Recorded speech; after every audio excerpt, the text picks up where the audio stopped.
Picture this: a company has extra cash. Maybe they had a good year. Maybe their CEO just really likes having stacks of money nearby. Whatever the reason, they've got options. They could invest that cash in research, hire more people, give employees raises, or they could buy back their own stock. That's right, a company can buy back shares of its own stock from the open market. It's like giving yourself a birthday present, except the present is you owning more of yourself. It's weird, we know, but it happens all the time. But are stock buybacks a good thing? Are they a sign of a company flush with cash and confidence? Or are they a sneaky way for executives to manipulate stock prices and line their own pockets? Buckle up, because we're about to dive into the wild world of stock buybacks. Let's start with the good stuff. Companies will tell you that buybacks are good for investors. When a company buys back shares, it reduces the number of outstanding shares. With fewer shares available, the earnings per share go up.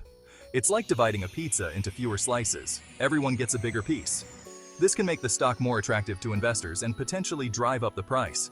Plus, companies often use buybacks as a way to return value to shareholders. Instead of paying dividends, which are taxed twice, once at the corporate level and again when the shareholder receives them, buybacks can offer a more tax-efficient way to put money back in investors' pockets.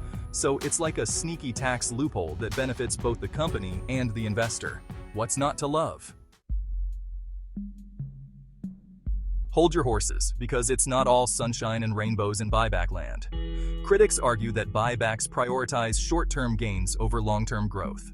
Instead of investing in research and development, hiring more workers, or expanding into new markets, companies are essentially choosing to inflate their stock price in the short term.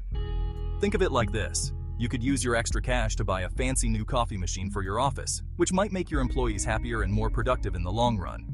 Or you could use that cash to buy back your company's stock, which might make your stock price go up temporarily, but won't do much for your employees or your company's long-term prospects. Section 4. Real-world showdowns. Buyback heroes and zeros. Let's look at some real-world examples to see how this all plays out. Apple, the tech giant, has been a big fan of stock buybacks in recent years. They've spent billions buying back their own stock, and it's helped to boost their earnings per share and stock price. So far, so good, right? But then you have companies like Sears, the once mighty retailer that went bankrupt in 2018. Sears spent billions on stock buybacks in the years leading up to its demise, even as its core business was struggling. Critics argue that those buybacks only served to enrich executives and mask the company's underlying problems. Section 5. The bottom line. So, are buybacks evil geniuses or misunderstood heroes? So, are stock buybacks good or bad?